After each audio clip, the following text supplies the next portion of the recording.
Some people measure their lives in years. I measure mine in Sunday dinners.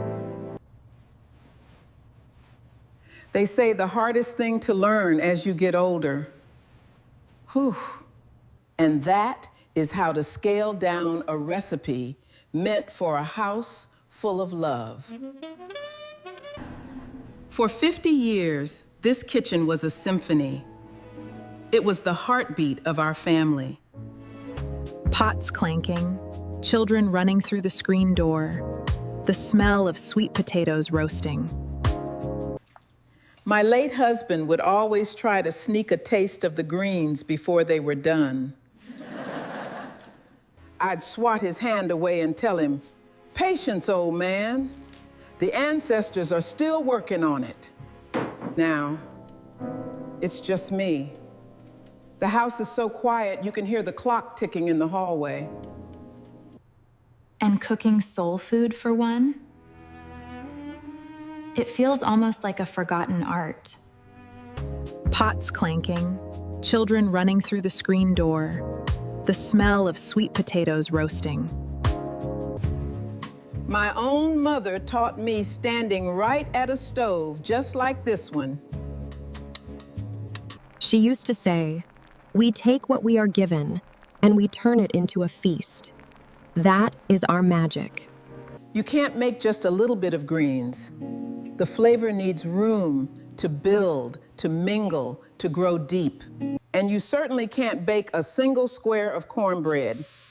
The pan won't allow it. The history won't allow it. Every recipe in my head is measured in handfuls and feelings, designed to feed a dozen hungry souls. So even now, with just me, I still cook the full spread. I can't help it. I shred the sharp cheddar, the mild cheddar, the Gouda, just the way my eldest daughter loved it. And that is how to scale down a recipe meant for a house full of love. I'm proud of her, proud of all of them. But sometimes, pride doesn't keep you warm at night. I pour the milk and the eggs. I pour all my memories into the seasoning. Every pinch of salt, every dash of paprika is a story I'm trying to keep alive. The world out there moves so fast now. Everything is instant. Everything is for one. But soul food takes time. It asks you to slow down. It asks you to remember who you are. It asks you to honor the hands that stirred the pots before yours. I remember my grandmother telling me how they used to wrap up plates for the folks coming off the night shift. Nobody in the neighborhood went hungry. If one person cooked, everybody ate. That was the rule. That was the love. We were rich in spirit, even when pockets were empty. Now we have big houses, fancy cars, and empty dining rooms. I suppose that's the price of progress. But it's a heavy price to pay on a Friday evening. The smell fills the house. It smells like 1985. It smells like my husband's cologne and my children's laughter. I take out the macaroni. The cheese is bubbling at the edges, exactly how it should be. I fix my plate. I give myself a generous helping of greens, a big square of cornbread, a scoop of mac.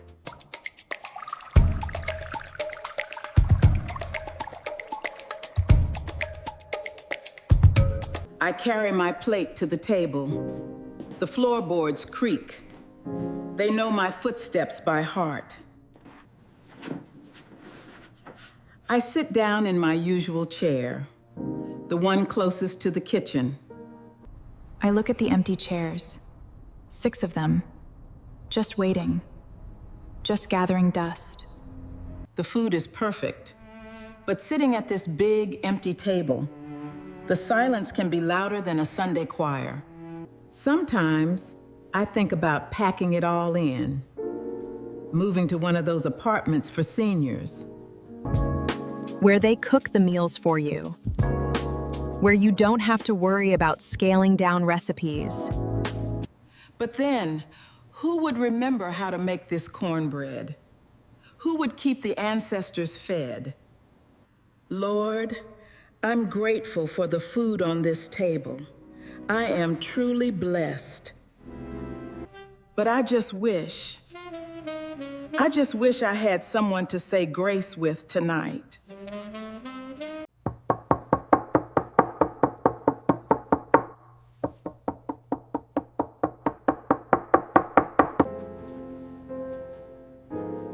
Now, who could that be at this hour?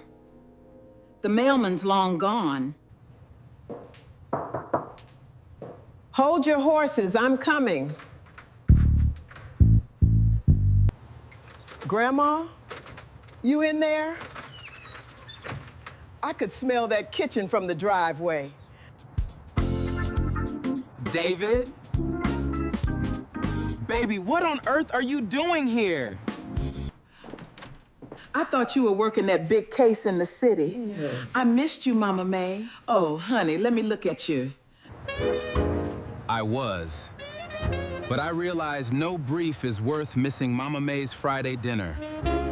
Besides, I couldn't let you eat all that mac and cheese by yourself. And I brought some folks.